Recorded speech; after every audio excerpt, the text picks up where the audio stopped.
Ang pahayag kay Juan. Unang kabanata.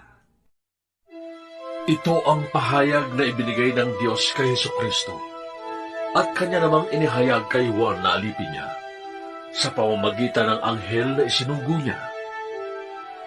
Ang layunin ng paghahayag na ito'y ipabatid sa mga alipin ng Diyos ang mga bagay na malapit ng maganap. Ito ang patotoo ni Juan sa lahat ng nakita niya tungkol sa mensahe ng Diyos na ipinahayag naman ni Hesukristo. Mapalad ang bumabasa ng aklat na ito, ang mga nakikinig sa propesiya nito at tumutupad sa nasusulat dito. Sapagkat ang lahat ng ito'y malapit nang maganap. Buhat kay Juan para sa 7 iglesia sa lalawigan ng Asya. Sumainyo ang pagpapala at kapayapaang mula sa Diyos na siyang nakaraan, kasalukuyan at darating, at mula sa 7 espiritong nasa harap ng kanyang trono, at mula kay Hesukristo, ang tapat na saksi, ang unang muling nabuhay at pinuno ng mga hari sa lupa. Iniibig niya tayo, at sa pamamagitan ng kanyang dugo, ay pinalaya niya tayo sa ating mga kasalanan. Ginawa niya tayong isang lahi ng mga pari na naglilingkod sa kanyang Diyos at Ama. Kay Hesukristo ang kapurihan at kapangyarihan magpakailanman. Amen. Tingnan ninyo, dumarating siyang nasa mga ulap at makikita siya ng lahat, pati na ng mga sumaksak sa kanyang tagiliran. Tatamis ang lahat ng lipi sa lupa dahil sa kanya. Ganoon na ang mangyayari. Amen. Ako ang Alpha at ang Omega. Sabi ng Panginoong Diyos na makapangyarihan sa lahat, Diyos sa kasalukuyan, sa nakaraan, at siyang darating. Ako'y si Juan, ang inyong kapatid at kasama sa paghihirap at pagtitiis na nararanasan ng mga kabilang sa kanyang kaharian dahil sa pakikipag-isa kay Jesus. Itinapon ako sa pulo ng Patmos sapagkat ipinahayag ko ang salita ng Diyos at ang katotohanang inihayag ni Jesus. Noon ay araw ng Panginoon.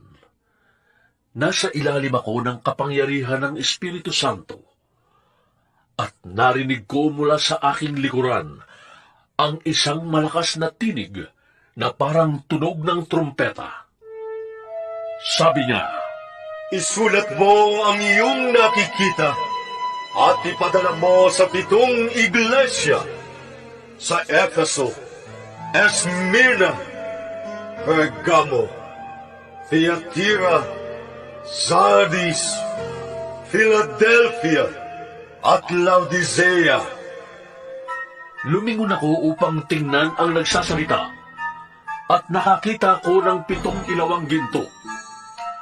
Nakatayo sa gitna ng mga ilawan ang isang parang tao, nakadamit ng hanggang sako, at may gintong pamigkis sa kanyang dibdib.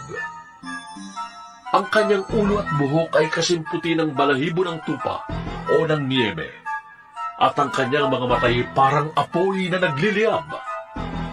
Kumikinang ang kanyang mga paa na parang tansong pinakintab, at parang rumaragas ang tubig ang kanyang tinig. May hawak siyang 7 bituin sa kanang kamay, at lumalabas sa kanyang bibig ang isang matalim na tabak na sa magkabilay may talim. Ang kanyang mukha ay nakakasilaw na parang matinding sikat ng araw. Pagkakita ko sa kanya, para akong patay na bumagsak sa paanan niya. Ngunit ipinatong niya sa akin ang kanyang kanang kamay at sinabi, Huwag kang matakot. Ako ang simula at ang wakas, at ang nabubuhay. Namatay ako, ngunit tingnan mo. Ako'y buhay ngayon at mananatiling buhay magpakailanman. Nasa ilalim ng kapangyarihan ko ang kamatayan at ang daigdig ng mga patay. Kaya't isulat mo ang iyong nakita, ang nangyayari ngayon at ang mangyayari pa pagkatapos nito. Ito ang kahulugan ng 7 bituing hawak ko at ng 7 ilawang ginto. Ang 7 bituin ay ang mga anghel ng 7 iglesia, at ang 7 ilawang ginto ay ang 7 iglesia. Ikalawang kabanata. Isulat mo sa anghel ng iglesia sa Efeso. Ito ang ipinasasabi ng may hawak ng 7 bituin sa kanyang kanang kamay at lumalakad sa gitna ng 7 ilawang ginto. Nalalaman ko ang mga ginagawa mo, ang iyong mga pagpapakahirap at pagtitiyaga. Alam kong hindi mo kinukonsinti ang masasama. Sinubok mo ang mga huwad na apostol at napatunayan mong sila'y nagsisinungaling. Alam ko rin matyaga ka, nagtiis ng maraming hirap alang-alang sa akin at hindi ka sumuko. Ngunit isang bagay ang ayaw ko sa iyo. Ang pag-ibig mo noong una kang sumampalataya ay nanlalamig na. Alalahanin mo ang dati mong kalagayan. Pagsisihan mo at talikuran ang iyong masasamang gawa at gawin mo muli ang mga ginagawa mo noong una. Kapag hindi ka nagsisi, pupunta ako dyan at aalisin ko sa kinalalagyan ng iyong ilawan. Ngunit ito naman ang napupuri ko sa iyo. Kinabubuotan mo rin tulad ko ang mga ginagawa ng mga Nicolaita. Ang lahat ng may pandinig ay makinig sa sinasabi ng Espiritu sa mga iglesia. Ibibigay ko sa magtatagumpay ang karapatang kumain ng bunga ng punong kahoy na nagbibigay buhay na nasa paraiso ng Diyos. Isulat mo sa anghel ng iglesia sa Esmirna. Ito ang ipinasasabi sa iyo ng simula at wakas, ang namatay at muling nabuhay. Nalalaman ko ang mga pagsubok na dinaranas mo. Alam kong mahirap ka, ngunit ang totoo'y mayaman ka. Nalalaman ko rin ang mga paninirang puri sa iyo ng mga hindi tunay na Hudyo. Ngunit ang totoo, sila'y mga kampon ni Satanas. Huwag kang matakot sa mga pag-uusig na malapit mo ng darasin. Makinig ka. Ipabibilanggo ng Diablo ang ilan sa inyo bilang pagsubok. Magtitiis kayo sa loob ng 10 araw. Manatili kang tapat hanggang kamatayan. At gagantimpalaan kita ng maluwalhating buhay. Ang lahat ng may pandinig ay makinig sa sinasabi ng Espiritu sa mga iglesia. Ang magtatagumpay ay hindi makakaranas ng pangalawang kamatayan. Isulat mo sa anghel ng iglesia sa Pergamo. Ito ang ipinasasabi ng may hawak ng matalas na tabak na sa magkabilay may talim. Nalalaman ko kung saan ka nakatira, sa lugar na pinaghaharian ni Satanas. Ngunit nananatili kang tapat sa akin. Hindi mo tinalikuran ang iyong pananalig sa akin, kahit noong si Antipas na tapat kong bingkong ay patayin dyan sa gitna ninyo sa bayang tinitirahan ni Satanas. Ngunit may hinanakit ako sa iyo. May ilan sa inyo na sumusunod sa turo ni Balaam na nagturo kay Balak upang mahikayat ang mga Israelita upang magkasala. Kaya't kumain sila ng mga pagkain ihandog sa mga Diyos-Diyosan at gumawa sila ng mga kahayan. May ilan din sa inyong sumusunod sa turo ng mga Nicolaita. Kaya nga, pagsisihan ninyo at naligtaan ang inyong mga kasalanan. Kung hindi, pupunta ko dyan sa lalong madaling panahon at pupuksain ko ang mga taong yun sa pamamagitan ng tabak na lumalabas sa aking bibig. Ang lahat ng may pagdinig ay makinig sa sinasabi ng Espiritu sa mga iglesia. Ang magtatagumpay ay bibigyan ko ng nakatagong pagkain mula sa langit. Bibigyan ko rin siya ng batong puti na kinasusulatan ng isang bagong pangalan na walang sinumang nakakaalam maliban sa tatanggap niyo. Isulat mo sa anghel ng iglesia sa Tiatira. Ito ang sinasabi ng anak ng Diyos na may mga matang parang apoy na nagliliyam at mga paang kumikinang na parang tansong pinakintab. Nalalaman ko ang mga ginagawa mo, ang iyong pag-ibig, katapatan, paglilingkod at pagtitiyaga. Nalalaman kong ang mga ginagawa mo ngayon ay higit kaysa noong una. Ngunit ito ang masasabi ko laban sa iyo. Pinapayagan mo si Jezebel, ang babaeng nagpapanggap na propeta, na magturo at lindangin ang aking mga lingkod upang gumawa sila ng kahalayan at kumain ng pagkain inihandog sa mga Diyos-Diyosan. Binigyan ko siya ng sapat na panahon upang pagsisihan at talikdan ang mahalay na pamumuhay. Ngunit ayaw niya. Kaya nga magkakasakit siya ng malubha. Pati ang mga kasama niya sa pangangalo niya. Narana sila ng matinding hirap kung hindi nila pagsisisihan at tatalikuran ang kahalayang ginawa nila sa piling niya. Papatayin ko rin ang kanyang mga anak upang malaman ng mga iglesia na ako ang nakakaalam sa puso't isip ng mga tao. Gagantihan ko ang bawat isa sa inyo ayon sa inyong mga gawa. Ngunit para sa ibang mga taga-Tiatira na hindi nakinig sa masamang turo ni Jezebel at hindi natuto ng tinatawag na mananaling na lihim ni Satanas, ito ang sinasabi ko sa inyo. Hindi ko kayo bibigyan ng pasal. Ngunit manatili kayong tapat sa akin hanggang sa pagdating ko. Sa magtatagumpay at tutupad ng kalooban ko hanggang wakas, ibibigay ko ang pamamahala sa mga bansa. Mamamahala siya sa pamamagitan ng kamay na bakal at tuturugin niya ang mga bansa na parang mga palayo. Ibinibigay ko ito kung paano ibinigay ito sa akin ng Ama. Ibibigay ko rin sa kanya ang tala sa umaga. Ang lahat ng may pandinig ay makinig sa sinasabi ng Espiritu sa mga iglesia. Ikatlong kabanata. Isulat mo sa anghel ng iglesia sa Sardis. Ito ang sinasabi ng nagtataglay ng 7 Espiritu ng Diyos at ng 7 bituin. Nalalaman ko ang ginagawa mo. Ipinapalagay kang buhay, ngunit ang totoo, ikaw ay patay. Kaya't gumising ka, pag-alabin mo ang mga katangiang nalalagi pa sa iyong buhay upang hindi tutuluyang mamatay. Nakikita kong hindi paganap ang mga nagawa mo sa paningin ng aking Diyos. Kaya nga, alalahanin mo ang mga bagay na iyong tinanggap at narinig. Isagawa mo ang mga iyon at pagsisihan mo talikdan ang iyong kasamaan.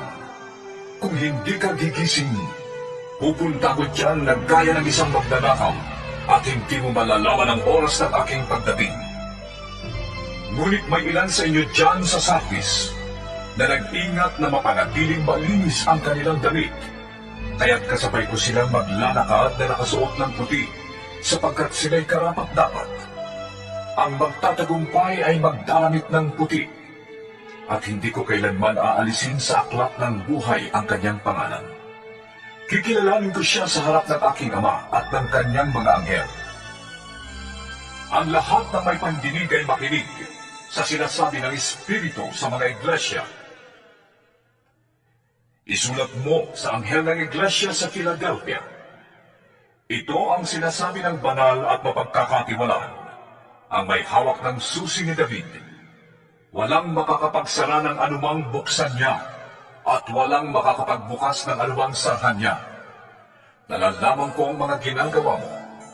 Alam kong mahina ka, ngunit sinusunod mo ang aking salita, at naging tapat ka sa akin. Kaya binuksan ko para sa iyo ang isang pinto na hindi maisasara ng kahit sino. Tingnan mo, palalapitin ko sa iyo at panuluhurin ang mga kampon ni Satanas na nagpapanggap na mga Hudyo, ngunit hindi naman at sa halip ay nagsisinungaling. Malalaman nilang minamahal kita sapagkat nagtiyaga ka, gaya ng iniuutos ko sa iyo. Iingatan naman kita sa panahon ng pagsubok na darating sa lahat ng tao sa buong daigdig. Darating ako sa lalong madaling panahon. Ingatan mo ang mga tagubilin ko sa iyo upang hindi maagaw ni naman ang iyong gantimpala. Ang magtatagumpay ay gagawin kong isang haligi sa templo ng aking Diyos at hindi na siya maaalis doon magpakailanman. Iuukit ko sa kanya ang pangalan ng aking Diyos at ang pangalan ng lungsod ng aking Diyos, ang bagong Jerusalem na bababa mula sa langit buhat sa aking Diyos. Iuukit ko rin sa kanya ang aking bagong pangalan. Ang lahat ng may pandinig ay makinig sa sinasabi ng Espiritu sa mga iglesia.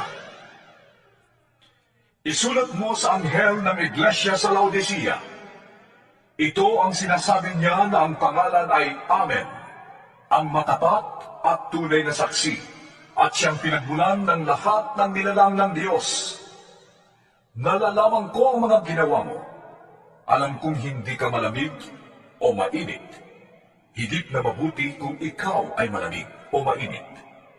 Ngunit dahil sa ikaw ay maligamgam, hindi mainit o malamig, isusuka kita. Sinasabi mo, ako'y mayaman, sagana sa lahat ng bagay at wala nang kailangan pa. Ngunit hindi mo nalalamang ikaw ay kawawa, kahabag-habag, mahirap, bulag at hubad. Kaya nga, itinapayo kong bumili ka sa akin ng purong ginto upang ikaw ay maging tunay na mayaman. Bumili ka rin sa akin ng puting damit upang matakpan ang nakakahiyamong kaubaran at ng gamot sa mata upang ikaw ay makakita. Sinasaway ko't pinapalo ang lahat ng aking minamahal. Kaya't maging masigasig ka. Pagsisihan mo talikdan ang iyong mga kasalanan. Nakatayo ako sa labas ng pintuan at kumakatok.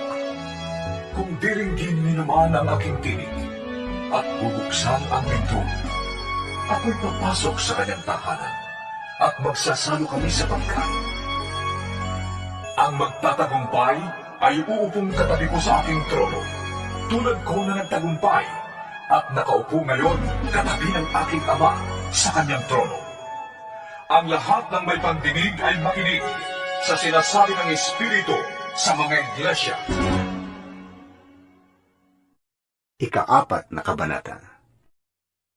Pagkatapos kong masaksihan ng mga bagay na ito, nakita ko sa langit ang isang bukas na pinto. At muli kong narinig ang tinig na gaya ng isang trompeta na ang sabi sa akin, Umakyat ka rito at ipapakita ko sa iyo ang mga mangyayari pa pagkatapos nito. At biglang napailalim ako sa kapangyarihan ng Espiritu. At nakita ko sa langit ang isang trono, at doon ay may nakaupo. Ang anyo niya'y malingning na parang mahalagang batong haspe at kornalina.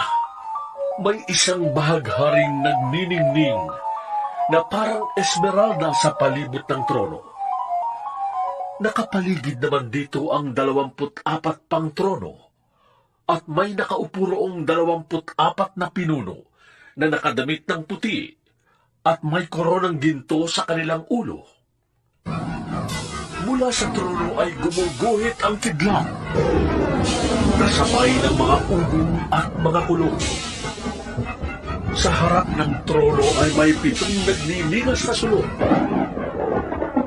Ito ang 7 Espiritu ng Diyos. Sa harap ng trono ay may tila dagat na salaming sindinaw ng kristal. Sa 4 na panig ng trono ay may 4 na buhay na nilalang na punong-puno ng mga mata sa kanilang harap at likod. Ang unang buhay na nilalang ay katulad ng leon. Katulad naman ng baka ang pangalawa. Kamukha ng tao ang pangatlo. At katulad naman ng agilang lumilipad ang pang-4. Ang bawat isa ay may tig-6 na pakpak at punong-puno ng mga mata sa loob at labas. walang tigil ang pag-awit nila sa araw at gabi. Banal! Banal! Banal na Panginoong Diyos na makapangyarihan sa lahat. Ang Diyos sa nakaraan, sa kasalukuyan, at siyang darating. Tuwing umaawit ng papuri, parangal at pasasalamat ang apat na buhay na nilalang sa nakaupo sa trono na nabubuhay magpakailanman. Ang 24 na pinuno naman ay nagpapatira pa sa harap ng trono at sinasamba ang nakaupo doon. Ang nabubuhay magpakailanman. Iniaalay nila ang kanilang korona sa harap ng trono at sinasabi, Aming Panginoon at Diyos, karapat-dapat kang tumanggap ng papuri, karangalan at kapangyarihan sapagkat ikaw ang namalang sa lahat ng bagay at ayon sa iyong kagustuhan, sila'y nilalang mo at pinapanatili. Ikalimang kabanata. nakita ko sa kanang kamay ng nakaupo sa trono ang isang kasulatang nakarolyo na may sulatang loob at labas at sinarhan ng 7 selyo. At nakita ko rin ang isang makapangyarihang anghel na nagtanong ng malakas, Sino ang karapat-dapat na sumira sa mga selyo at magbukas sa kasulatang nakarolyo?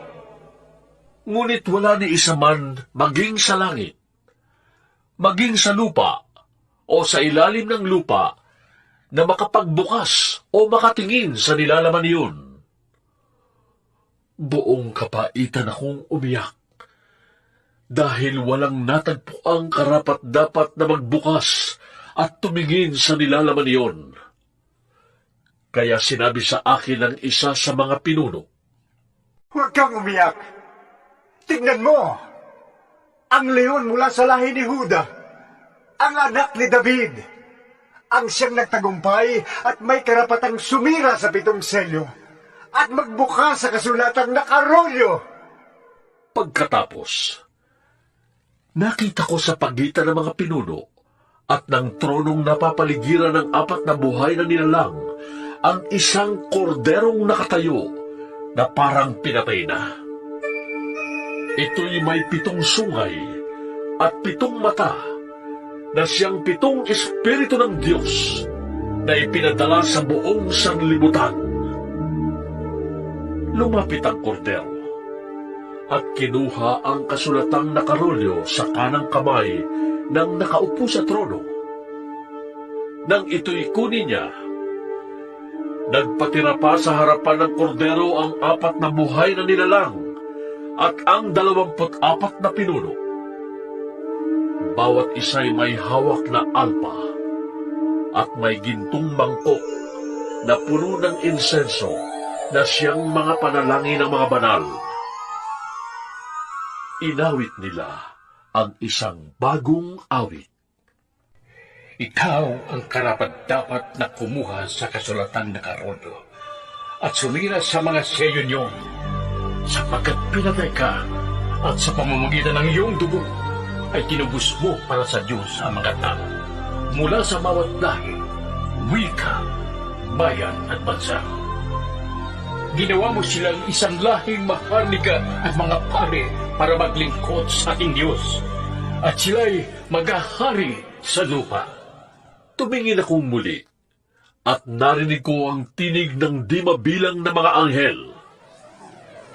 Sila'y nakapaligid sa trono, sa 4 na buhay na nilalang at sa mga pinuno. Umaawit sila ng malakas. Ang korderong pinatay ay karapat-dapat tumanggap ng kapangyarihan, kayamanan, karunungan, kalakasan, parangal, papuri at paggalang. At narinig kong umaawit ang mga nilikhang nasa langit, nasa lupa, nasa ilalim ng lupa, at nasa dagat, lahat ng naroon. Ibigay sa nauubusot mo at sa kordero ang papuri at karangalan, kaluwalhatian at kapangyarihan magpakailanman. At sumagot ang 4 na nilalang na buhay. At nagpakirata ang mga pinuno at nagsisamba. Ika-6 na kabanata. Nakita kong sinira ng kordero ang una sa 7 selyo. At narinig kong kasing lakas ng kulog na sinabi ng isa sa 4 na buhay na nilalang. At nakita ko ang isang kabayong puti na ang sakay ay may hawak na pana. Binigyan siya ng korona at siya'y humayo upang patuloy na manako. Sinira ng kordero ang 2 selyo at narinig kong sinabi ng 2 buhay na nilalang. Isa namang kabayang pula ang lumitaw na ang sakay ay binigyan ng kapangyarihang magpasimula ng digmaan sa lupa upang magbantayan ng mga tao. Binigyan siya ng isang malaking tabak. Sinira ng kordero ang 3 selyo at narinig kong sinabi ng 3 buhay na nilalang. Isang kabayong itim ang nakita ko. May hawak na timbangan ang sakay nito. May narinig akong parang isang tinig buhat sa kinaroroonan ng 4 na buhay na nilalang na nagsabi, Isang takang na trigo lamang ang mabibili ng sahod sa maghapong trabaho, at 3 takal na sibada lamang ang mabibili sa ganon ding halaga. Ngunit huwag mong pinsalain ang langis ng olibo at ang alak. Sinira ng kordero ang 4 na selyo. At narinig kong sinabi ng 4 na buhay na nilalang. Ang nakita ko na may isang kabayong maputla ang kulay. Ang pangalan ng sakay nito'y Kamatayan. At kasunod niya ang Hades. Binigyan sila ng kapangyarihan sa ika-4 na bahagi ng lupa upang pumatay sa pamamagitan ng tabak, gutom, salot, at mababangis na hayop. Sinira ng kordero ang 5 selyo at nakita ko sa ilalim ng dambana ang kaluluwa ng mga pinatay dahil sa salita ng Diyos at sa matapat na pagsaksi nila dito. Ubus lakas silang sumigaw. O Panginoong makapangyarihan, banal at tapat, huwag na po ninyong patagalin ang paghatol at pagpaparusa sa mga taong pumatay sa amin. Binigyan ng puting kasuotan ang bawat isa sa kanila at sinabi sa kanilang magpahinga ng kaunti pang panahon hanggang sa mabuo ang bilang ng kanilang mga kapatid at kasamahan sa paglilingkod kay Kristo na papatayin ding tulad nila. At sinira ng kordero ang 6 na selyo. Lumindol ng malakas. Ang araw ay nangitim na parang damit na panluksa at ang buwan ay naging kasimpula ng tubo. Nalaglag mula sa langit ang mga bituin para mga bubot na bunga ng ikos kung binabayo ng malakas na hangin. Naglaho ang langit na parang kasulatang nirolyo at nawala sa kanilang dating kinalalagyan ang mga bundok at mga pulo. Nagtago sa mga yungib at sa pagitan ng mga bato sa bundok ang mga hari sa lupa. Ang mga gobernador, ang mga pinuno ng hukbo, ang mayayaman, ang makapangyarihan, at lahat ng tao, alipin man o palayan. At sinabi nila sa mga bundok at sa mga bato, Tabunan ninyo kami para makubligan niyo sa mukha ng mga ulang trono at mga iwan sa buwan ng kordero sapagkat dumating na ang malaking araw ng pagbubuhos nila ng kanilang buwan Sino ang makakatagal? Ikapitong Kabanata. Pagkatapos nito, may nakita naman akong 4 na anghel na nakatayo sa 4 na sulok ng daigdig. Pinipigil nila ang 4 na hangin upang huwag munang umihip sa lupa, sa dagat, o sa alinmang punong kahoy. At nakita kong umaakyat sa gawing silangan ang isa pang anghel.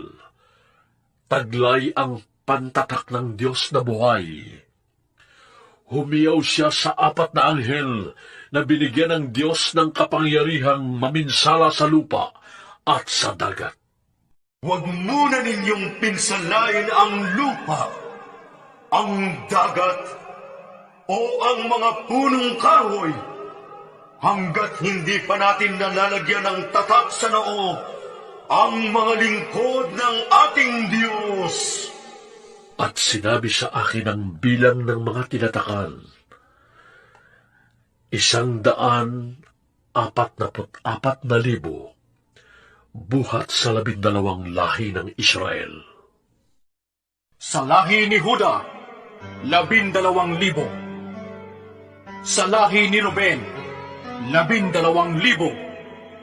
Sa lahi ni Gad, 12,000. Sa lahi ni Aser, 12,000. Sa lahi ni Neftali, 12,000. Sa lahi ni Manases, 12,000. Sa lahi ni Simeon, 12,000.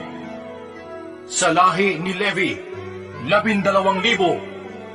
Sa lahi ni Isakar, 12,000. Sa lahi ni Zabulon, 12,000. Sa lahi ni Jose, 12,000. Sa lahi ni Benjamin, 12,000. Pagkatapos nito'y nakita ko ang napakaraming tao na di kayang bilangin ni numan. Sila'y mula sa bawat bansa, lahi, bayan at wika. Nakatayo sila sa harap ng trono at ng kordero. Nakadamit ng puti at may hawak na mga palaspas. Sinasabi nila ng malakas, Ang kaligtasan ay mula sa kordero at sa ating Diyos na nakaupo sa trono. Tumayo ang lahat ng anghel sa palibot ng trono at ng mga pinuno at ng 4 na nilalang na buhay.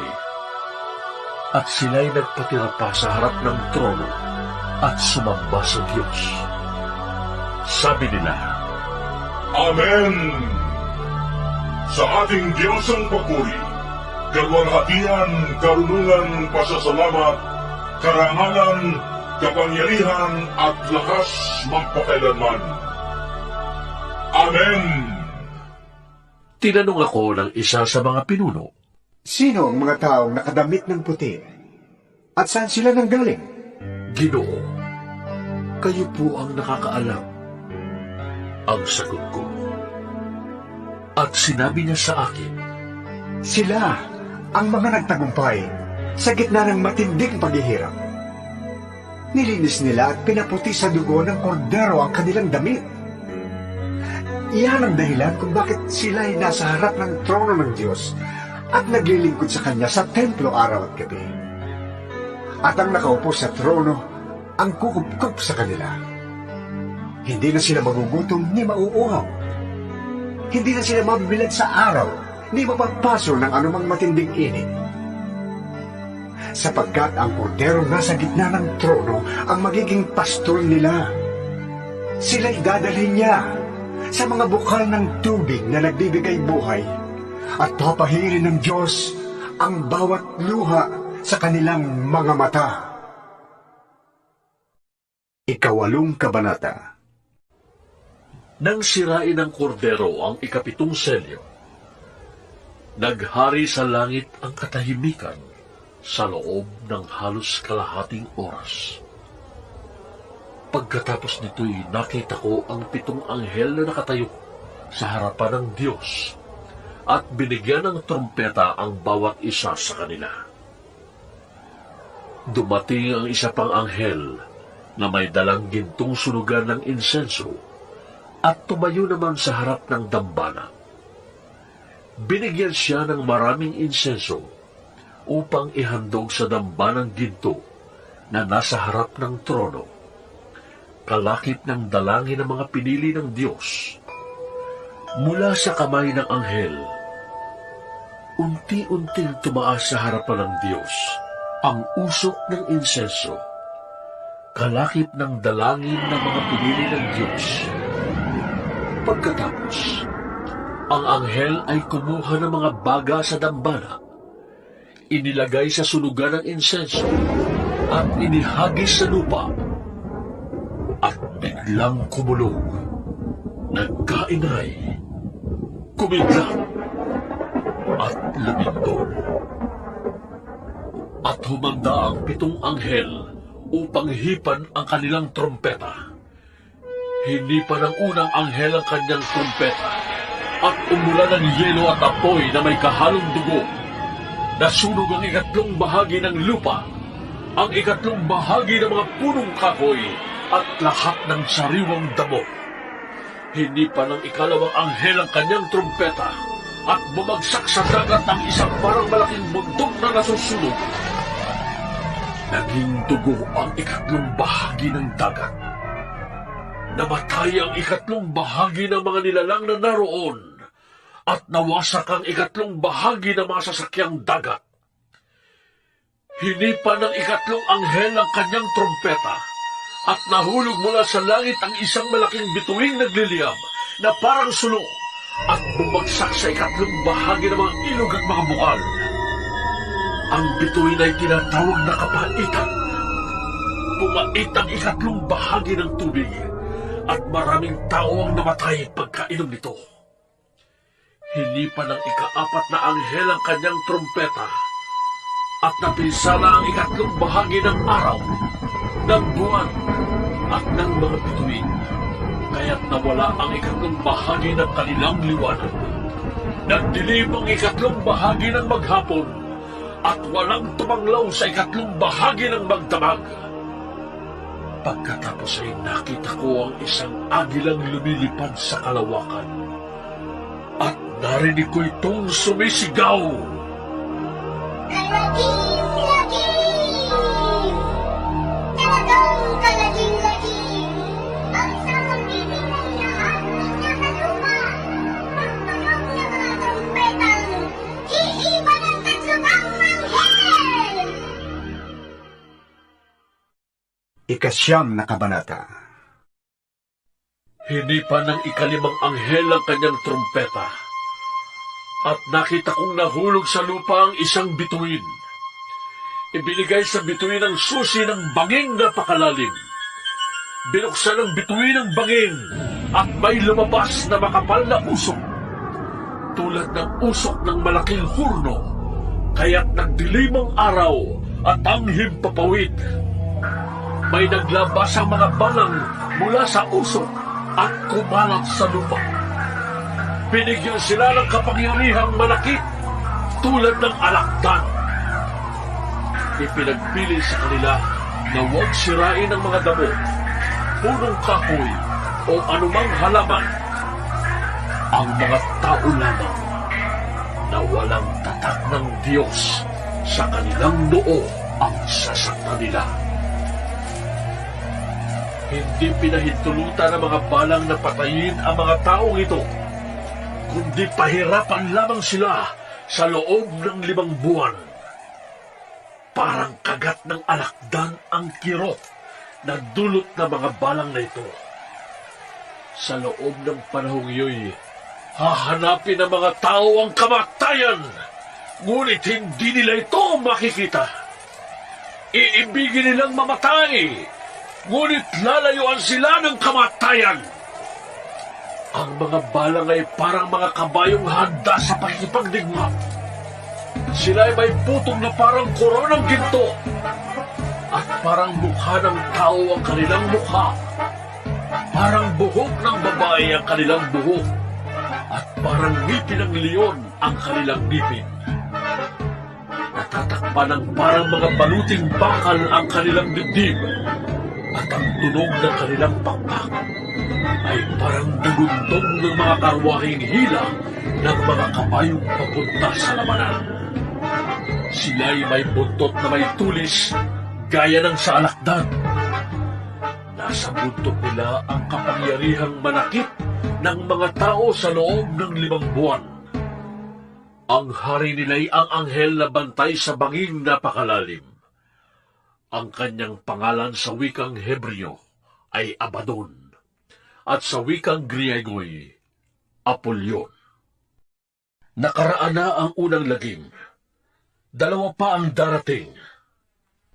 Hinipa ng ika-6 na anghel ang kanyang trompeta, at nakarinig ako ng tinig mula sa mga sulok ng damba ng ginto na nasa harapan ng Diyos.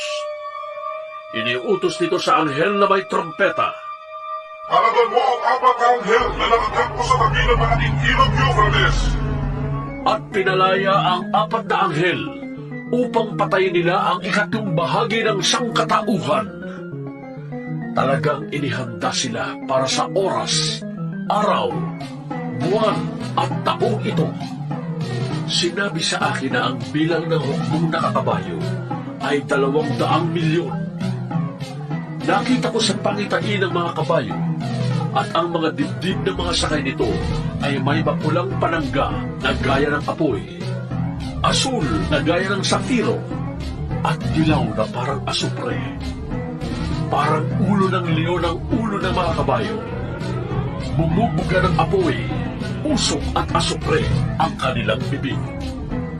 Ang 3 salot na pumatay sa 2 bahagi ng sangkatauhan ay ang apoy, usok at asupre na mula sa kanilang bibig. Ang kapangyarihan ng mga kabayo ay nasa kanilang mga bibig at nasa kanilang mga buntot na parang ahas, at may ulo na siyang ginagamit nila sa pananakit. Ang natira sa sangkatauhan na hindi namatay sa mga salot na ito'y hindi nagsisi. Hindi sila tumalikod ni tumigil ng pagsamba sa mga demonyo at sa mga Diyos-Diyos ang ginawa ng kanilang kamay, mga larawang ginto, pilak, tanso, bato at kahoy na di nakakakita, nakakarinig o nakakalakad man. Ni hindi rin nila pinagsisihan ang kanilang mga pagpatay, pagkukulam, kahalayan at pagnanakaw. 10 kabanata. Pagkaraan nito, nakita ko ang isa pang makapangyarihang anghel na bumababa mula sa langit. Siya'y nababalot ng ulap at may bahaghari sa kanyang ulunan. Nagniningning na parang araw ang kanyang mukha at parang mga haliging apoy ang kanyang mga binti. May tangan siyang isang maliit na kasulatang nakabukas. Itinuntong niya sa dagat ang kanyang kanang paa at sa lupa naman ang kaliwa. Sumigaw siya at ang kanyang tinig ay parang atungal ng leon. Tinugon siya ng dagundong ng 7 kulog. Nang matapos ang dagundong ay isusulat ko sana ang aking nasaksihan. Ngunit narinig ko mula sa langit ang isang tinig na nagsabi, Ilihim mo ang sinabi ng 7 kulog. Huwag mo nang isulat. At itinaas ng anghel na nakita kong nakatuntong sa dagat at sa lupa ang kanyang kanang kamay. At nanumpa sa ngalan ng Diyos na nabubuhay magpakailanman at lumikha ng langit, lupa, dagat at ang lahat ng naroon. Sinabi ng anghel, Hindi na magtatagal. Sa araw na hipan ng 7 anghel ang kanyang trompeta, isasagawa na ng Diyos ang lihim niyang plano, gaya ng ipinahayag niya sa mga propeta na kanyang mga lingkod. Pagkatapos ay kinausap akong muli ng tinig na narinig kong nagsasalita mula sa langit. Lumapit ka sa anghel na nakatuntong sa dagat at sa lupa, at kunin mo ang hawak niyang kasulatang nakabukas. Nilapitan ko nga ang anghel at hiningi ang kasulatan. Sinabi niya sa akin, Kunin mo ito at kainin. Mapait yan sa sikmura. Ngunit sa bibig mo'y kasing tamis ng pulot-pukyutan. inabot ko nga at kinain ang maliit na kasulatan. Matamis nga yun na parang pulot-pukyutan sa bibig. Ngunit nang manunok ko na'y pumait ang aking sikmura. At sinabi nila sa akin, Kailangang ipahayag mong muli ang mga ipinasasabi ng Diyos tungkol sa mga tao, bansa, wika, at mga hari. 11 kabanata. Pagkatapos, binigyan ako ng isang panukat na parang tungkod at sinabi, Tumindig ka at sukatin mo ang templo ng Diyos at ang dambana. At bilangin mo ang mga sumasamba roon. Ngunit, huwag mo nang sukatin ang mga bulwagan sa labas ng templo, sapagkat ibinigay na yon sa mga taong di kumikilala sa Diyos. Hindi nila igagalang ang banal na lungsod sa loob ng 42 buwan. Ipadadala ko ang 2 kong saksi na nakadamit ng sako.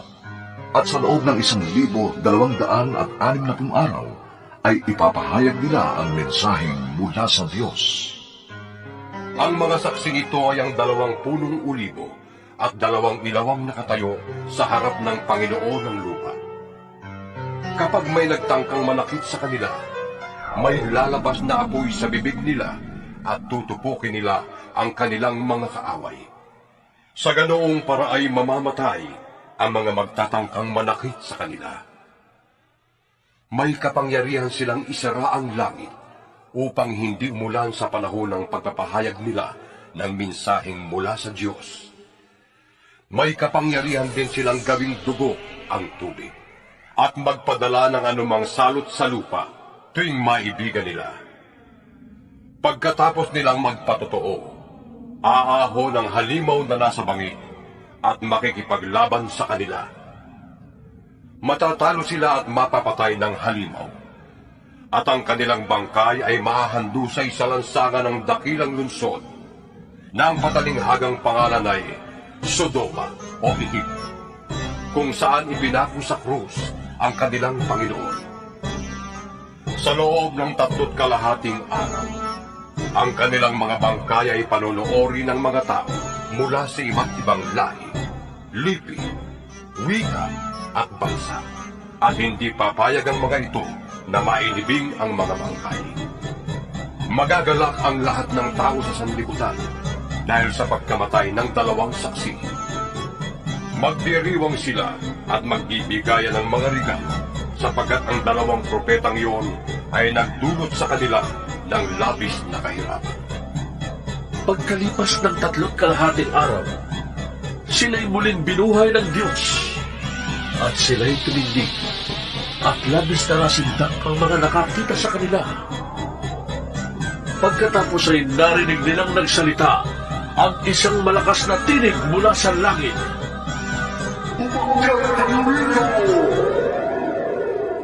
At habang nakatingin ang kanilang mga kaaway, umakyat sila sa langit na sakay ng ulap. Lumindol ng napakalakas ng oras ding yun. Nawasak ang 10 bahagi ng lungsod at 7,000 tao ang namatay. Ang mga natirang tao ay natakot at niluwalhati nilang Diyos ng kalangitan. Natapos na ang 2 lagim at malapit na rin mangyari ang 3.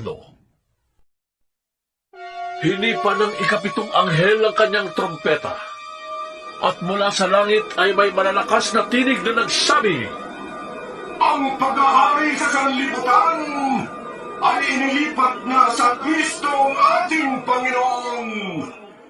Maghahari siya magpakailanman. At ang 24 na matatandang nakaupo sa kani-kanilang trono sa harapan ng Diyos ay nagpatira pa at sumamba sa Kanya. Sinabi nila, Panginoong Diyos na makapangyarihan sa lahat, Diyos sa kasalukuyan at sa nakaraan, nagpapasalamat kami na ginamit mo ang iyong walang hanggang kapangyarihan at nagpasimula ka ng maghari. Nagngingit-ngit ang mga di kumikilala sa iyo dahil sa dumating na ang panahon ng iyong poot, ang paghatol sa mga patay, at pagbibigay ng gantimpala sa mga propetang lingkod mo at sa iyong mga hinirang sa lahat na may takot sa iyo, dakilam at hamak. Panahon na upang lipulin mo ang mga sumira sa sanlibutan. Nabuksan ang templo ng Diyos sa langit at nakita ang kaba ng tipan sa loob. Pagkatapos ay gumuhit ang kidlat, dumagundo ang kulong, narinig ang malalakas na ingay, lumindol at umulan ng yelo. 12 kabanata. Kasunod nito'y lumitaw sa langit ang isang kakaibang tanda. Isang babaeng nadadamitan ng araw at nakatuntong sa buwan. Ang ulo niya ay may koronang binubuo ng 12 bituin. Malapit na siyang manganak, kaya't napapasigaw siya sa matinding hirap. Isa pang tanda ang lumitaw sa langit. Isang pulang dragon na napakalaki. Ito'y may 7 ulo at 10 sungay. At may korona ang bawat ulo. Kinalagkad ng kanyang buntot ang 3 bahagi ng mga bituin sa langit at inihagis ang mga yun sa lupa. Pagkatapos, tumayo siya sa paanan ng babaeng malapit ng manganak upang lamunin ang sanggol sa sandaling itong isilang. Ang babae ay nagsilang ng sanggol na lalaki. Ngunit may umagaw sa bata at dinala ito sa Diyos sa kanyang trono. Ang sanggol na ito ang itinakdang maghahari sa lahat ng bansa sa pamamagitan ng kamay na bakal. Ang babae naman ay tumakas papunta sa ilang, sa isang dakong inihanda ng Diyos para sa kanya, upang maalagaan siya roon sa loob ng 1,260 araw. Pagkaraan ito'y nagkaroon ng digmaan sa langit. Pinamunuan ni Miguel ang kanyang mga anghel sa pakikipaglaban sa dragon at sa mga kampo nito. Natalo ang dragon at ang kanyang mga kampo at pinalaya sila sa langit. Itinapon ang dambuhalang dragon, ang matandang ahas na ang pangalay Diablo o Satanas, na nandaraya sa buong sanlibutan. Itinapon siya sa lupa, pati ang kanyang mga kampo. At narinig ko ang isang malakas na tinig mula sa langit na nagsasabi, "Dumating na ang pagliligtas ng Diyos! Ipinamalas na niya ang kaniyang lakas bilang hari. Ipinamalas din ni Kristo ang kaniyang kapangyarihan, sapagkat pinalayas na sa langit ang umuusig araw at gabi sa mga kapatid natin. Nagtagumpay ang mga ito laban sa Diablo sa pamamagitan ng dugo ng kordero at ng kanilang pagsaksi sa katotohanan, sapagkat hindi nila pinanghinayangan ang kanilang buhay. Kaya't magalak ang kalangitan at lahat ng naninirahan diyan. Ngunit kalagim-lagim ang daranasin ninyo, lupa at dagat, sapagkat ang matinding puot ng Diablo ay babagsak sa inyo. Alam niyang kaunting panahon na lamang ang nalalabi sa kanya." Nang makita ng dragon na itinapon siya sa lupa, hinabol niya ang babaeng nagsilang ng sanggol na lalaki. Ngunit ang babae ay binigyan ng mga pakpak ng malaking agila upang makalipad papunta sa ilang. Doon siya itatago sa loob ng 3.5 taon upang maligtas sa pananalakay ng ahas. Kaya't ang ahas ay nagbuga ng tubig na parang ilog upang tangayin ang babae. Subalit bumuka ang lupa at hinigop ang tubig na ibinuga ng dragon, kaya't naligtas ang babae. Sa galit ng dragon, pinalingan niya ang nalalabing lahi ng babae upang digmain. Ito ang mga taong sumusunod sa utos ng Diyos at nananatiling tapat sa katotohanan inihayag ni Jesus. At ang dragon ay tumayo sa dalampasigan. 13 kabanata. Pagkatapos ay nakita kong umahon sa dagat ang isang halimaw na may 7 ulo at 10 sungay. May korona ang bawat sungay nito at sa bawat ulo ay nakasulat ang isang pangalang lumalait sa Diyos. Ang halimaw ay parang leopardo, ngunit ang mga paa niya ay tulad ng mga paa ng oso at ang bibig ay parang bunganga ng leon. Ibinigay ng dragon sa halimaw ang kanyang sariling lakas, trono, at malawak na kapangyarihan. Ang isa sa mga ulo ng halimaw ay parang may sugat na halos ikamatay, ngunit gumaling ito. Namangha ang buong daigdig sa nangyaring ito at nagsisunod sila sa halimaw. Sinamba ng lahat ng tao ang dragon sapagkat ibinigay nito ang kanyang kapangyarihan sa halimaw. Sinamba rin nila ang halimaw. Sino ang makakatulad sa halimaw? Sino ang makakalaban sa kanya? Sabi nila, pinahintulutan ng halimaw na magyabang, manlait sa Diyos, at maghari sa loob ng 42 buwan. Nilait nga niya ang Diyos, ang pangalan ng Diyos, ang tahanan ng Diyos, at ang lahat ng nakatira doon. Pinahintulutan din siyang digmain at talunin ang mga pinili ng Diyos, at binigyan siya ng karapatang mamahala sa bawat lahi, bayan, wika at bansa.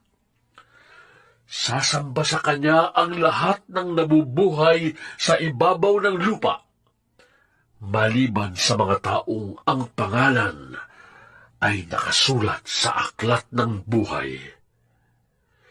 Magmula pa ng likhain ng sanlibutan, ang aklat na ito'y iniingatan ng korderong pinatay. Kung kayo'y may pandinig, makinig kayo. Ang sinumang itinagdang mabihag ay mabibihag nga. Ang itinagdang mamatay sa tabak ay sa tabak mamamatay. Kaya't kailangang magpakatatag at maging tapat ang mga hinirang ng Diyos. At nakita ko ang isa pang halimaw na lumitaw sa lupa. May 2 sungay ito na tulad ng mga sungay ng isang batang tupa. Ngunit ang kanyang tinig ay parang tinig ng dragon. Ginamit niya ang lahat ng kapangyarihan ng unang halimaw upang ipatupad ang kagustuhan nito. Ang lahat ng tao sa lupa ay pinilit niyang sumamba sa unang halimaw na nasugatan ng malubha, ngunit gumaling na. Kahanga-hanga ang mga kababalaghang ginawa ng pangalawang halimaw. Nagpaulan siya ng apoy mula sa langit, at ito'y nasaksihan ng mga tao. Nalinlang niya ang lahat ng tao sa lupa sa pamamagitan ng mga kababalaghang kanyang ginawa sa harapan ng unang halimaw. Nahikayat niya ang mga taong gumawa ng isang larawan ng unang halimaw na nasugatan ng tabak, ngunit muling gumaling. Ipinahintulot din sa kanya na bigyan niya ng buhay ang larawan ng unang halimaw. Kaya't nakapagsalita ang larawan at ipinapatay nito ang lahat ng ayaw sumamba sa kanya. Sa pilitang pinatataka ng ikalawang halimaw na ito ang lahat ng tao sa kanang kamay o sa noo, maging sila'y dakila o hamak. mayaman o mahirap, alipin o malaya. At walang maaaring magtinda o bumili malibang sila'y may tatak ng pangalan ng halimaw o ng bilang na katumbas niyon. Kailangan dito ang talino. Maaaring malaman ng sino mang matalino ang kahulugan ng bilang ng halimaw sapagkat ito'y katumbas ng pangalan ng isang tao. Ang bilang ay 6, 6, 6. 14 na kabanata. Tumingin ako, at naroon ang kordero na nakatayo sa bundok ng Sayon, kasama ang 144,000 tao. Nakasulat sa kanilang noo ang pangalan ng kordero at ang pangalan ng kanyang ama. At narinig ko mula sa langit ang isang tinig na sinlakas na mga alon sa dagat at nagundong ng kulog. Ang tinig na narinig ko'y parang tugtugan ng mga alpa.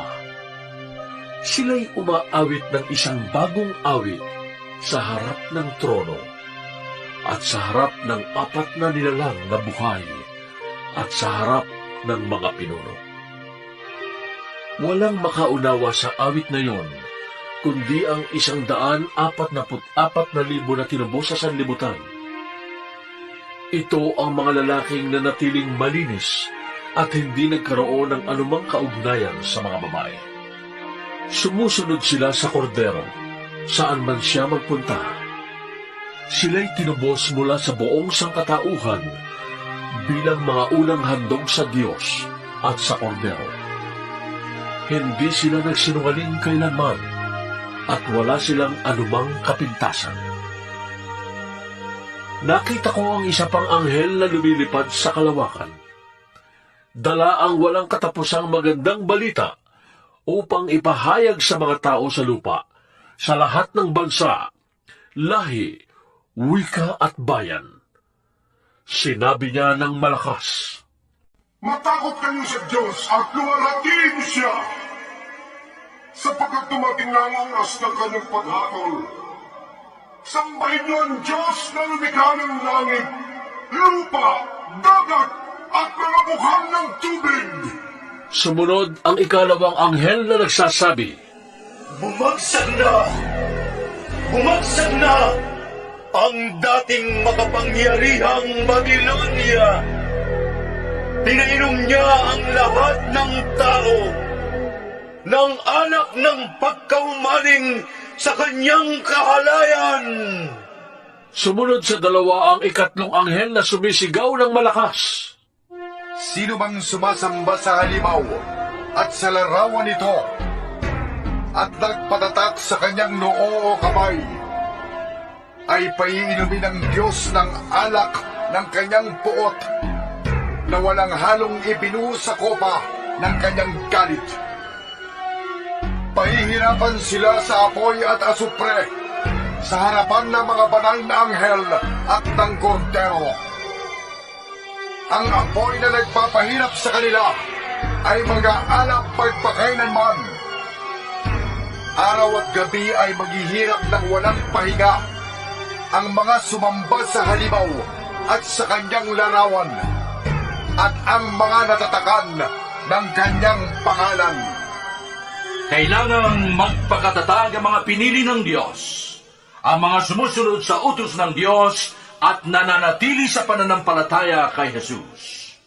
At narinig ko ang isang tinig mula sa langit na nagsasabi, Isulat mo, mula ngayon, mapalad ang naglilingkod sa Panginoon hanggang kamatayan.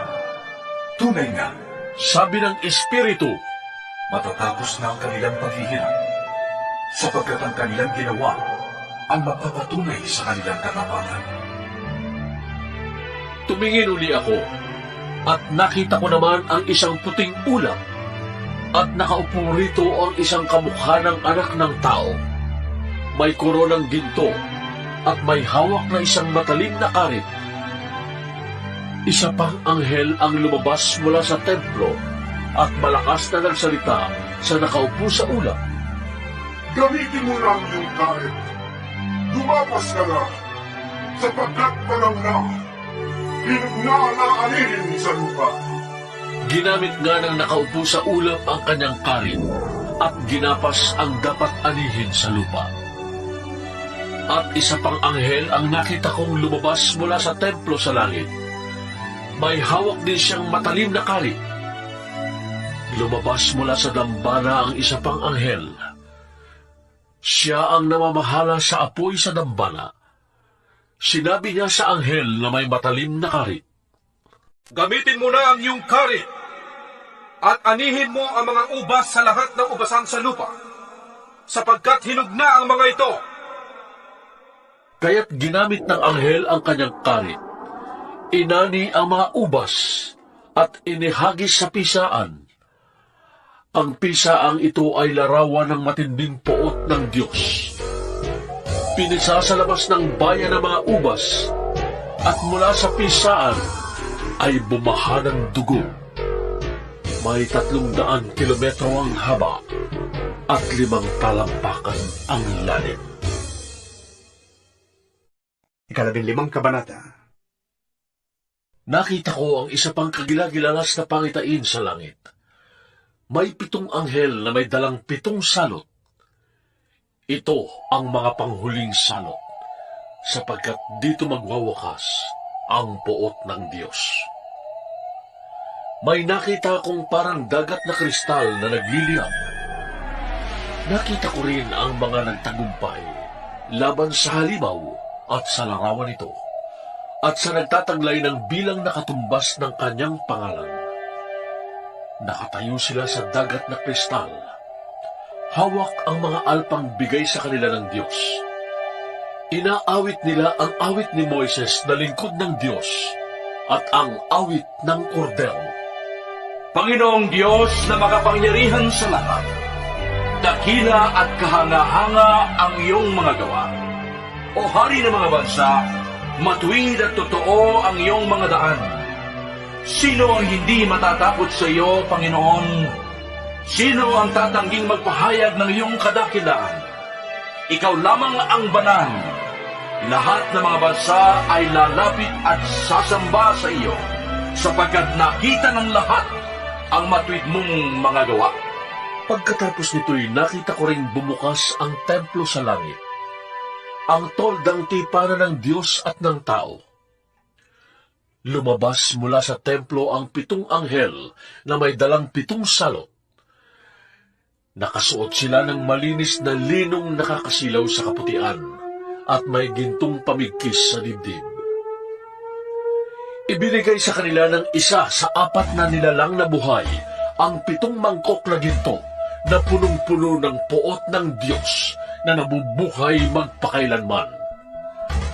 Ang templo ay napuno ng usok na nagmumula sa kadakilaan at kapangyarihan ng Diyos, at walang makapasok sa templo hanggat hindi natatapos ang 7 salot na dala ng 7 anghel. 16 na kabanata. Mula sa templo'y narinig ko ang isang malakas na tinig na nag-uutos sa 7 anghel. Lumakad na kayo at ibuhos ninyo sa lupa ang poot ng Diyos na laman ng 7 mangkok.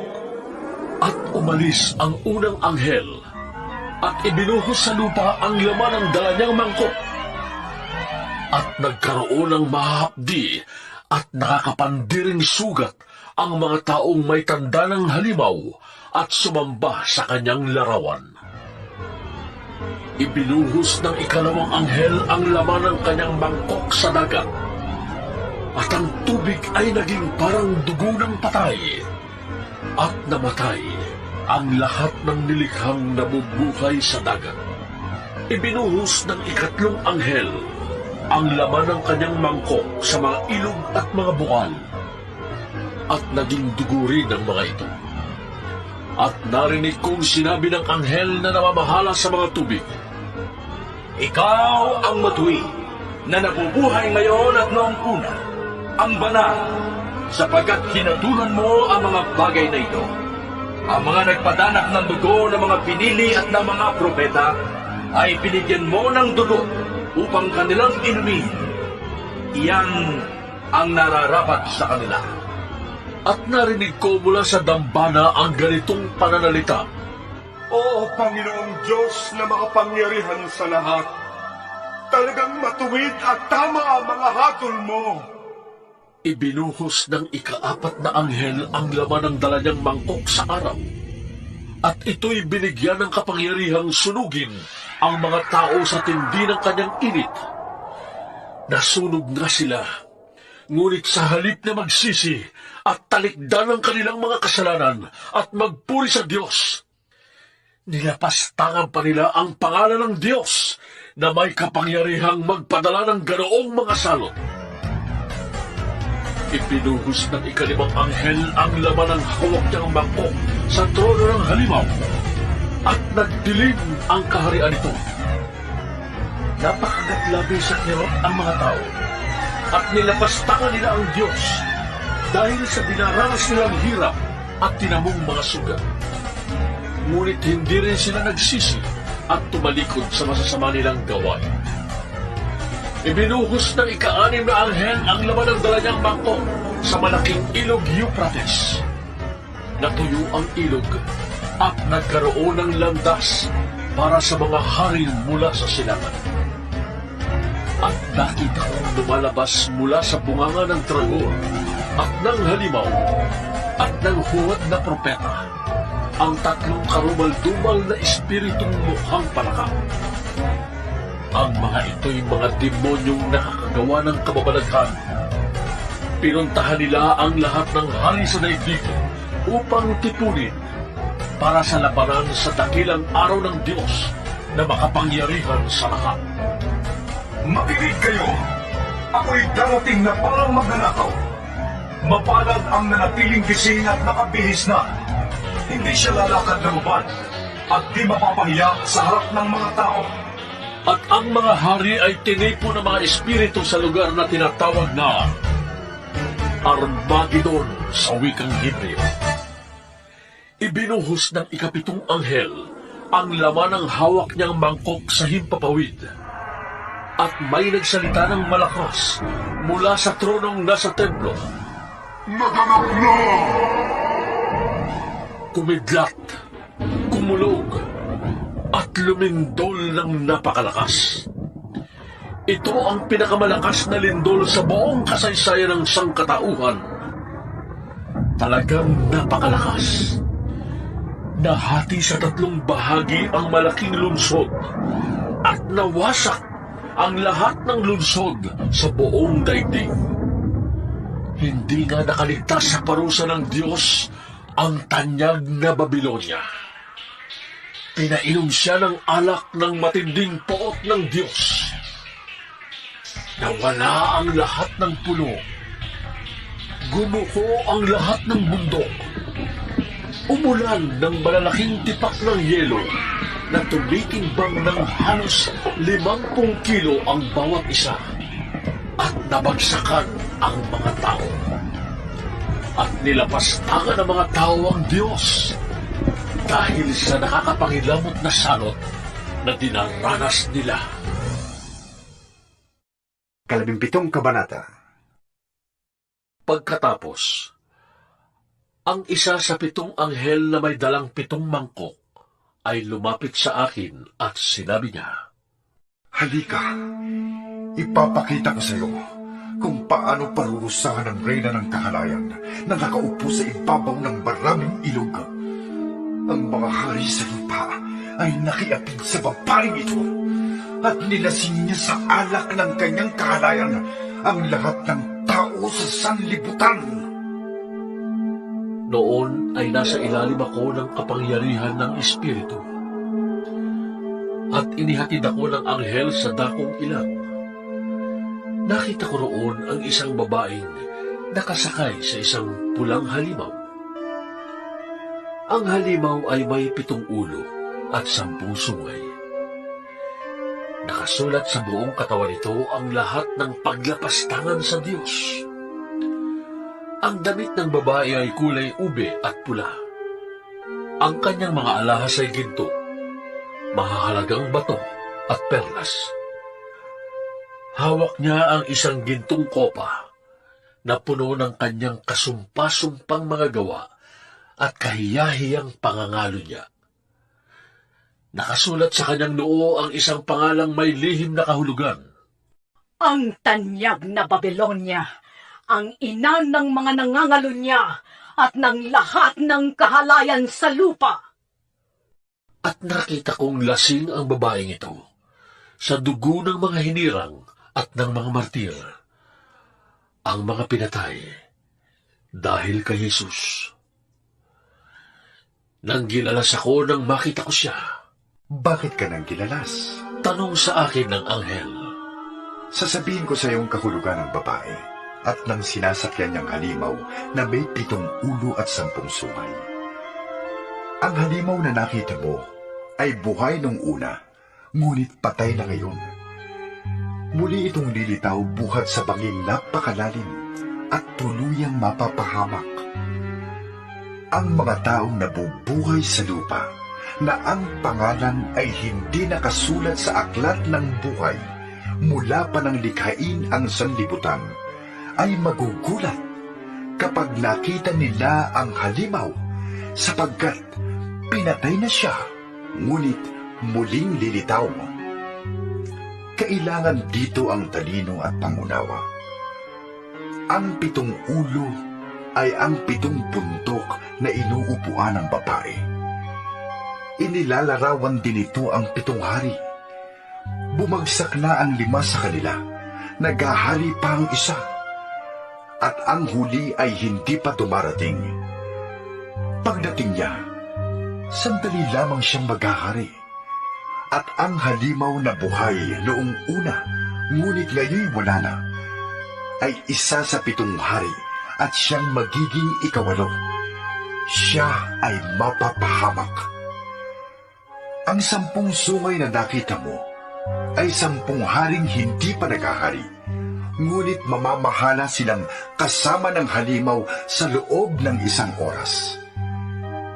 Iisa ang layunin ng 10 ito, at ipapailalim nila sa halimaw ang kanilang kapangyarihan at karapatan.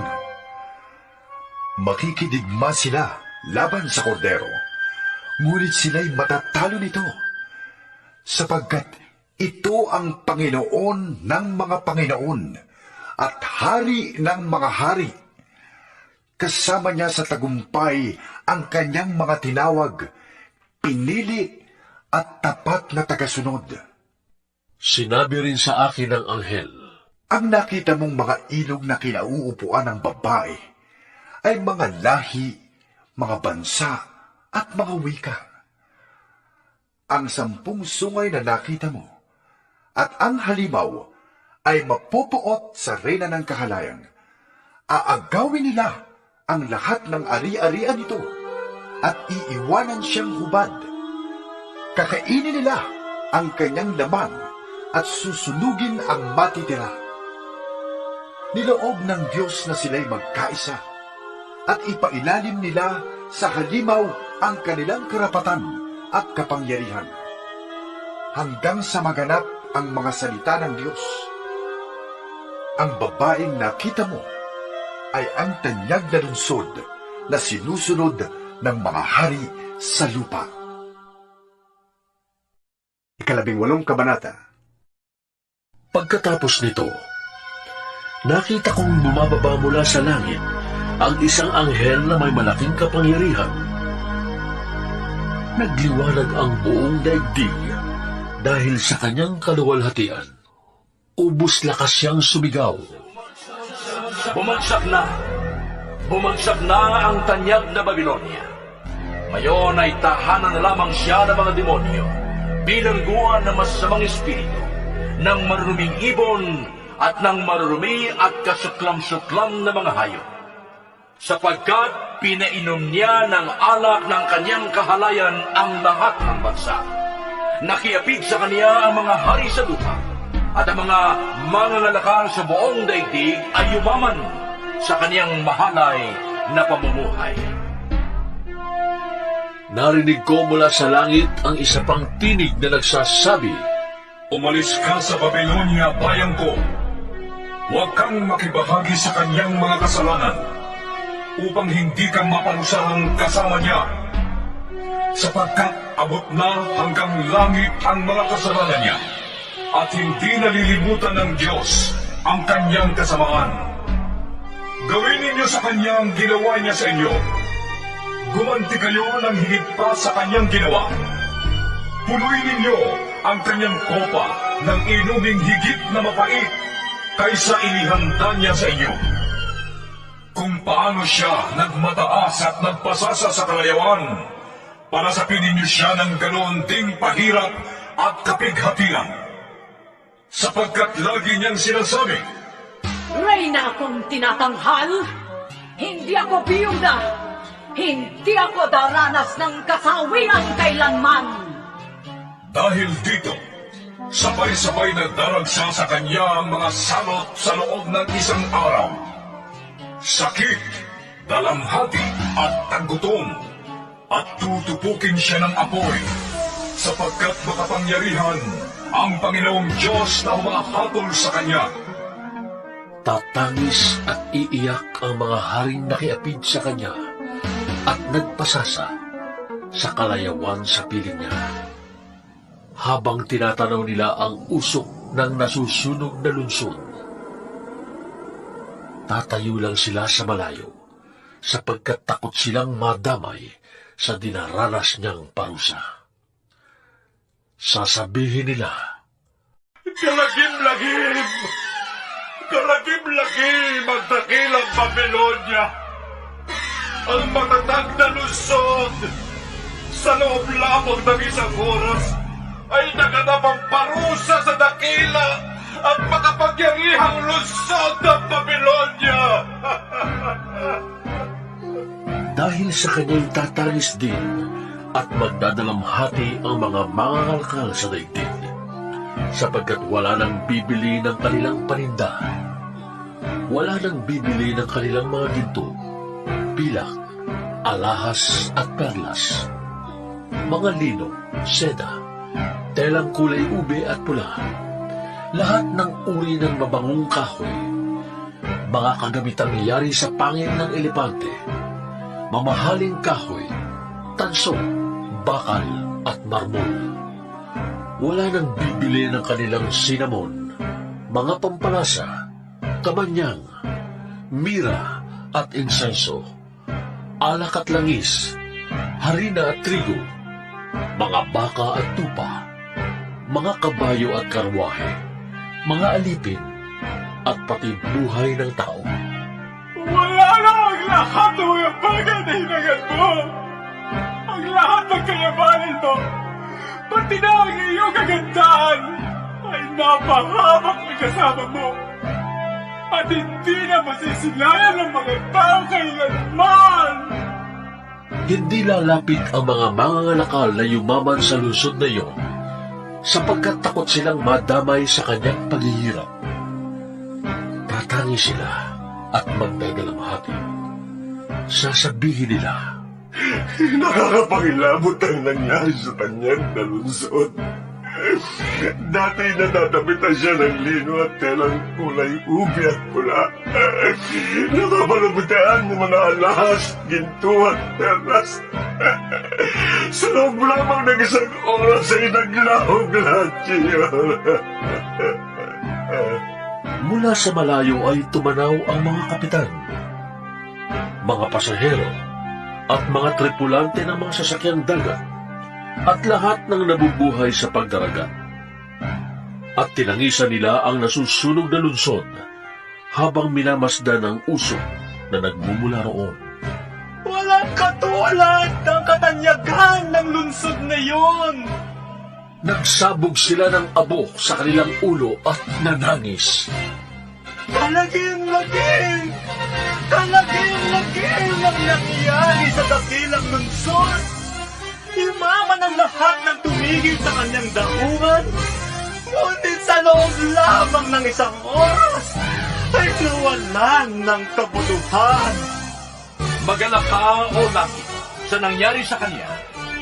Magalak kayo mga hinilang, mga apostol at mga propeta, sapagkat hinatulan na siya ng Diyos dahil sa ginawa niya sa inyo. Isang makapangyarihang anghel ang bumuhat ng isang batong sinlaki ng gilingang bato.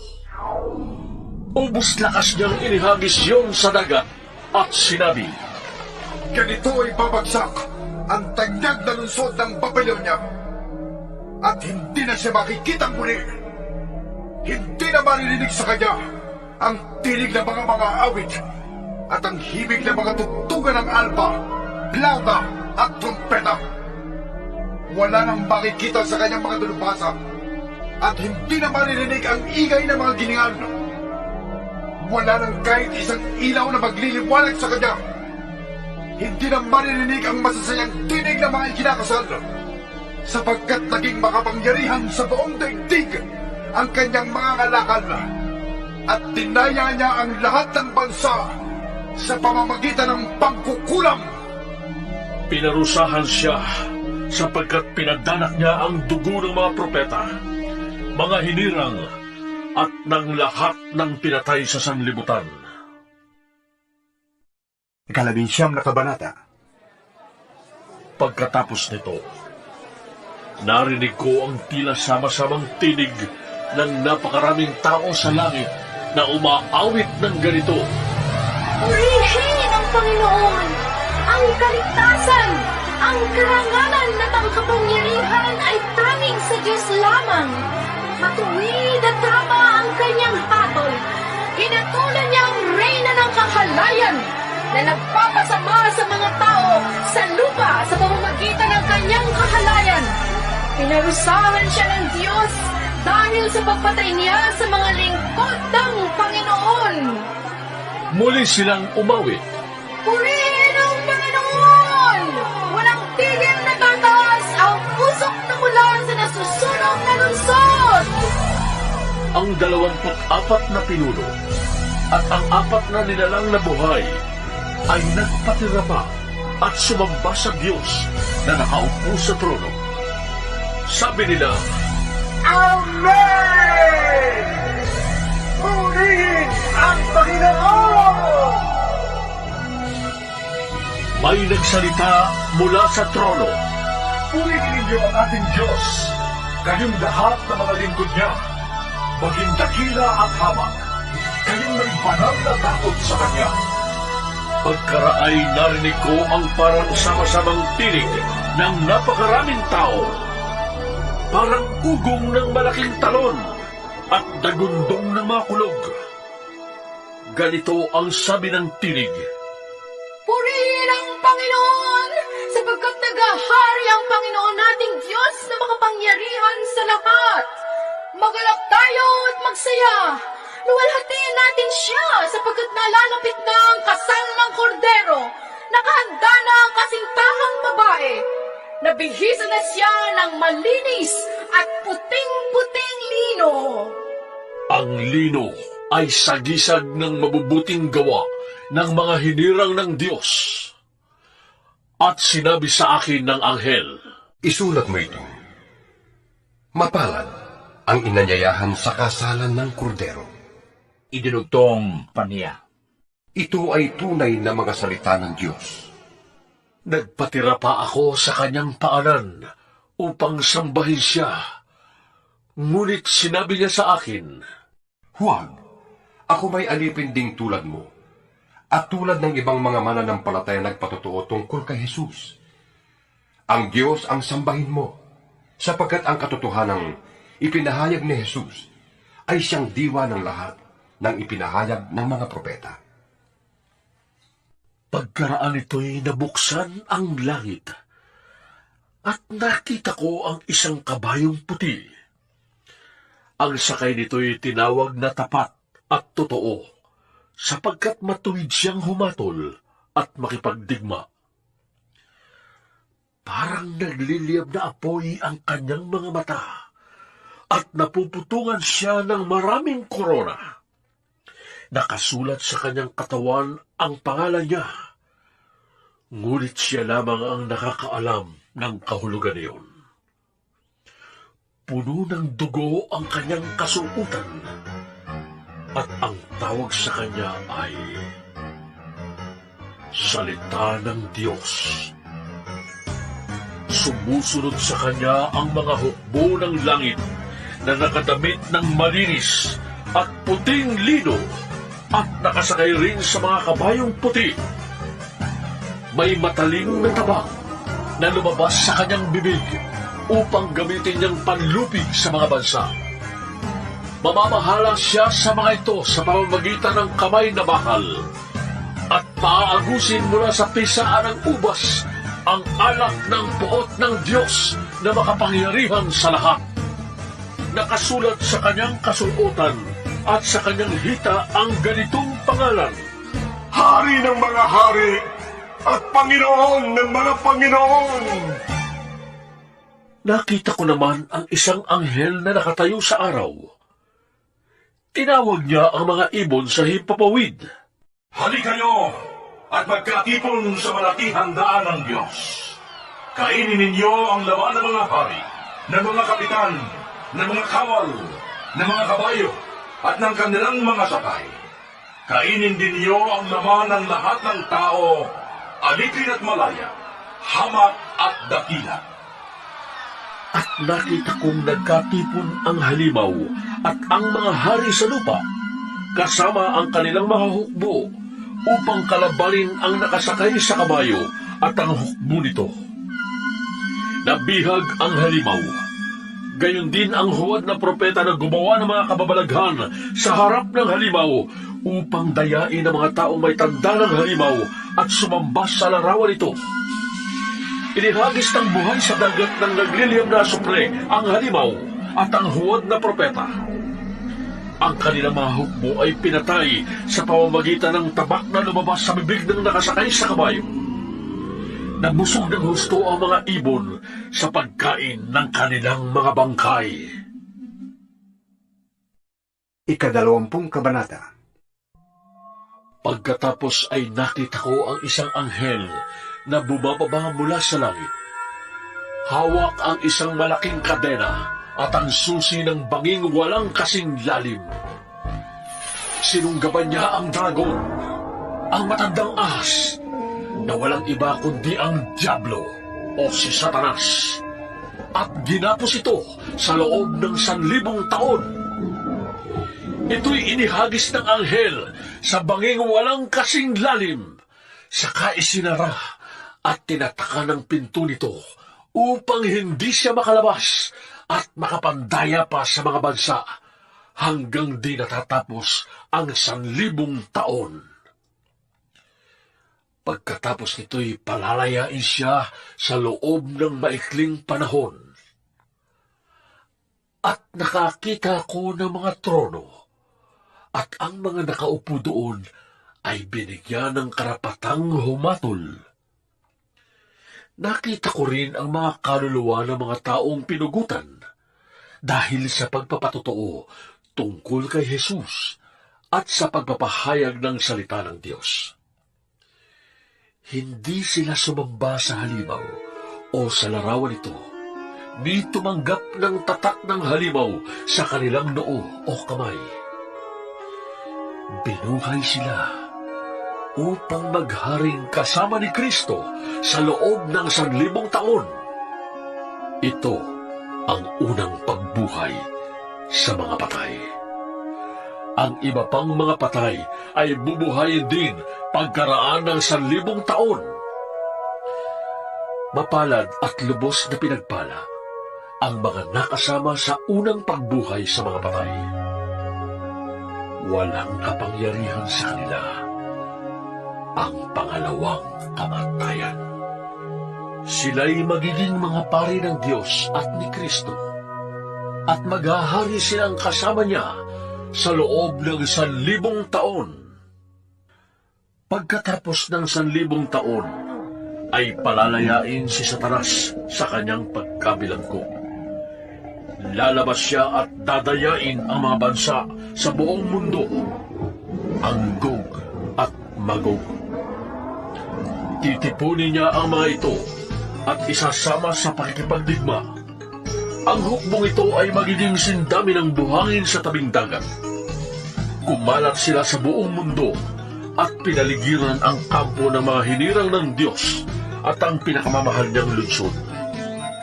Ngunit umulan ng apoy mula sa langit at tinupok ang mga kampo ni Satanas. At ang diablong nandaya sa kanila ay itinapon sa dagat na apoy at asupre na pinagtapunan din sa halimaw at sa huwad na propeta.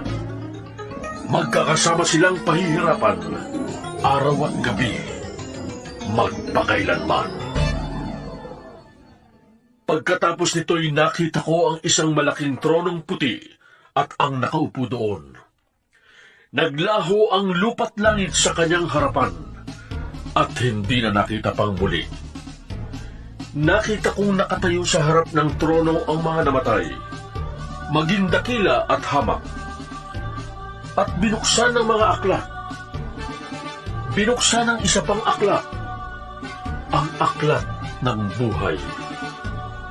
Hinatulan ang mga patay ayon sa kanilang ginawa, batay sa nakasulat sa mga aklat. Iniluwa ng dagat ang mga patay na naroon. Iniluwa din ng kamatayan at ng daigdig ng mga patay ang mga nakalagak sa kanila.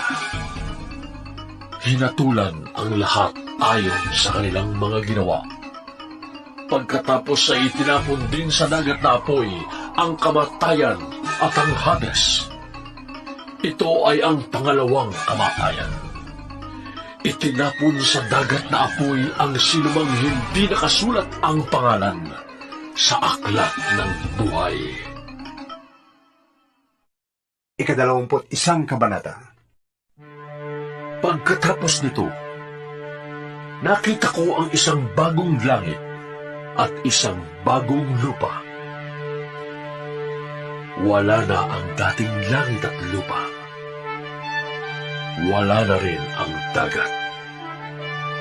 At nakita ko ang banal na lungsod, ang bagong Jerusalem, na bumababa mula sa langit, buhat sa Diyos, gaya ng isang babaeng ikakasal. Gayak na gayak siya sa pagsalubong sa lalaking kanyang mapapangasawa. Narinig ko ang isang malakas na tinig mula sa trono.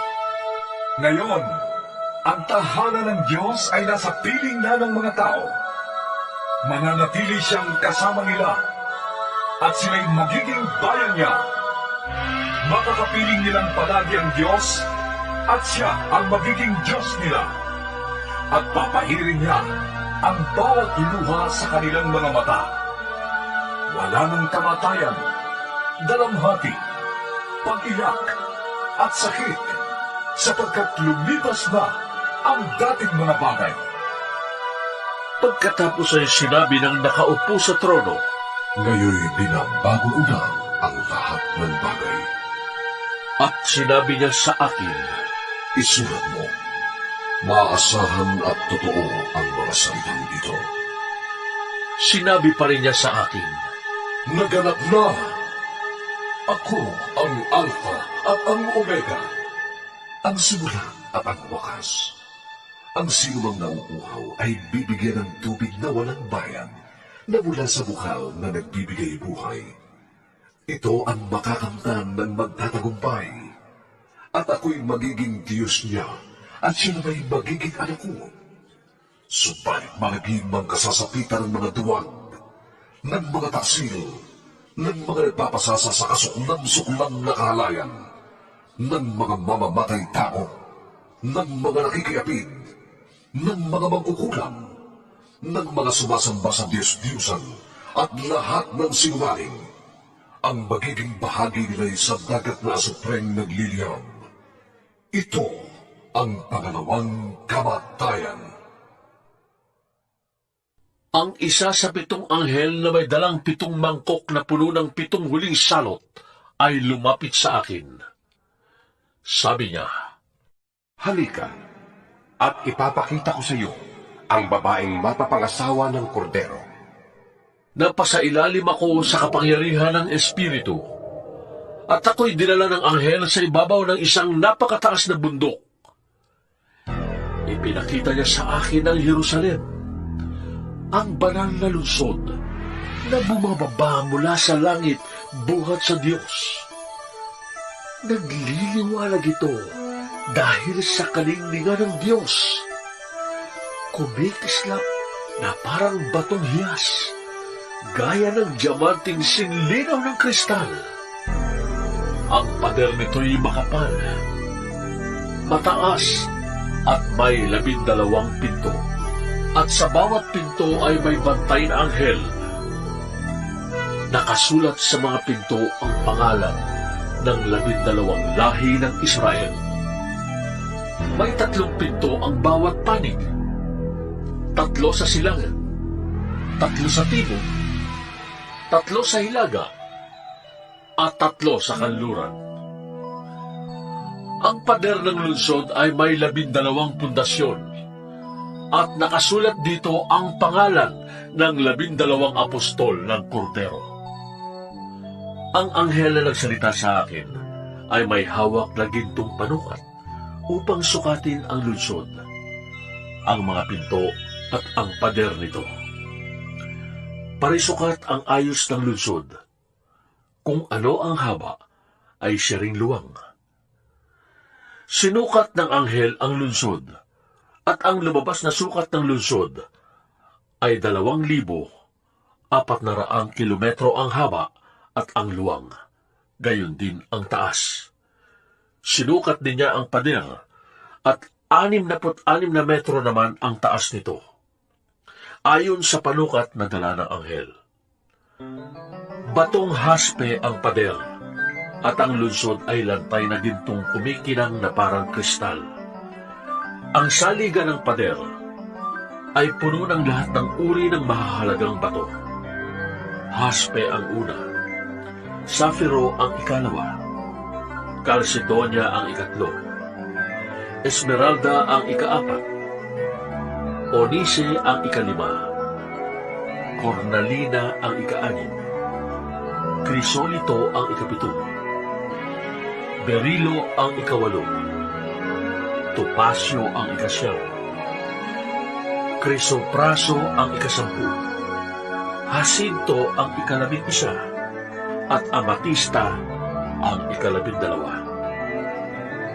Perlas ang 12 pinto. Bawat pinto ay yari sa iisang perlas. Purong ginto ang lansangan ng lungsod at kumikinang na parang kristal. Napansin ko na walang templo sa lungsod, sapagkat ang pinakatemplo doon ay ang Panginoong Diyos na makapangyarihan sa lahat at ang Kordero.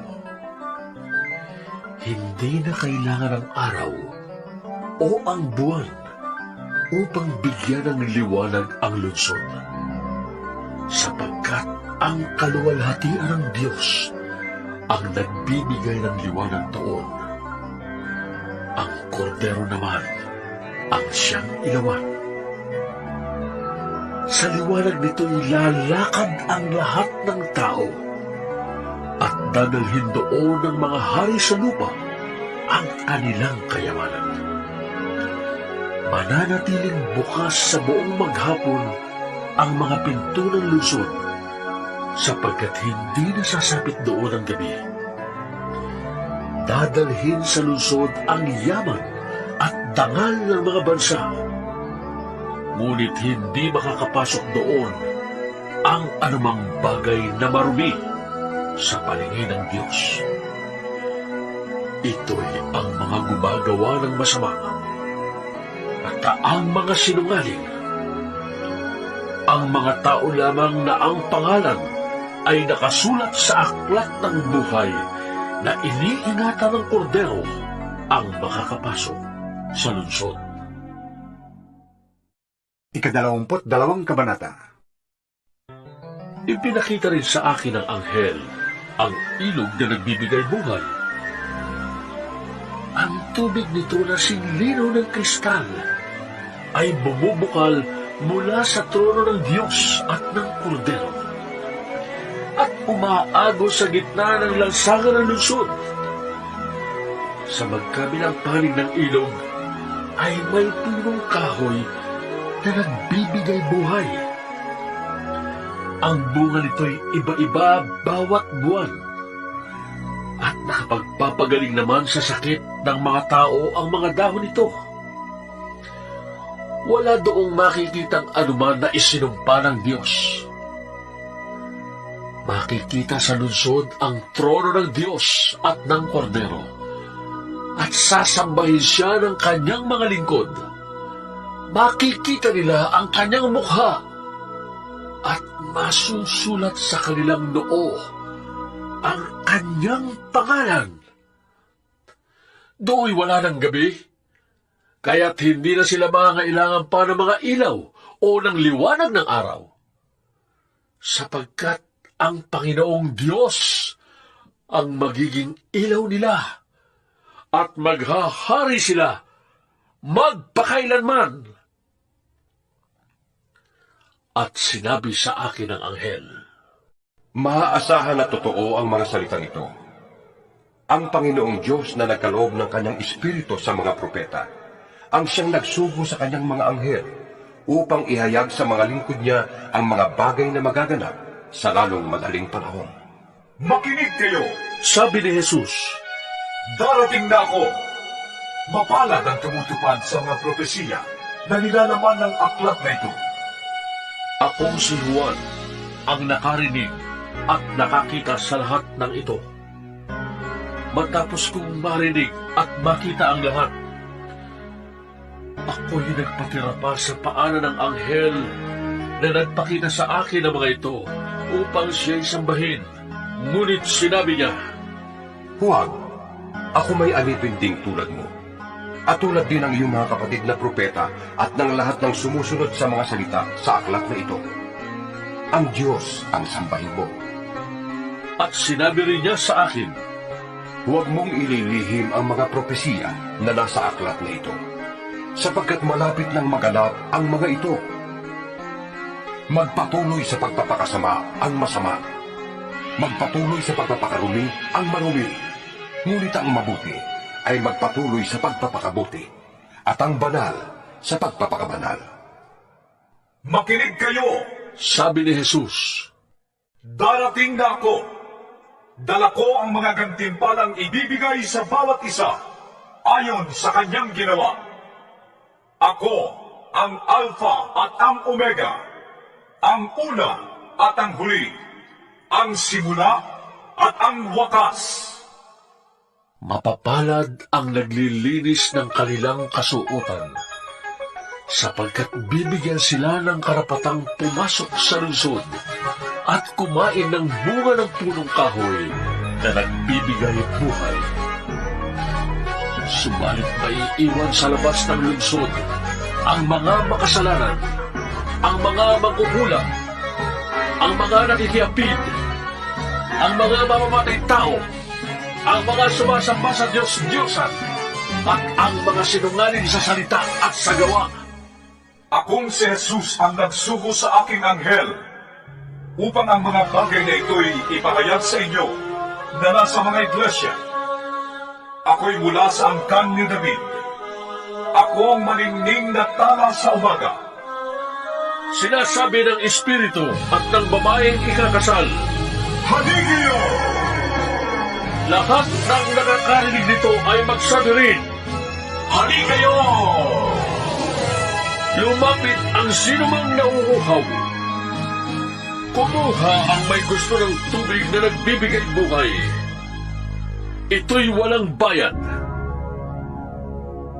Akong si Juan ay nagbibigay ng babala sa sinumang makarinig sa mga propesiya na nasa aklat na ito. Ang sinumang magdaragdag sa nilalaman ng aklat na ito ay daragdagan ng Diyos ng parusa. Idaragdag sa Kanya ang mga salot na nakasulat dito. Ang sinumang mag-alis ng anuman sa mga propesiyang naririto ay aalis naman ng Diyos ng karapatan sa bunga ng punong kahoy na nagbibigay buhay at sa banal na lungsod na binabanggit dito. Sinasabi ng nagpapatotoo sa lahat ng ito. Tiyak na nga, darating na ako. Amen. Sana'y dumating ka na, Panginoong Jesus. Naway makamta ng lahat ang pagpapala ng Panginoong Jesus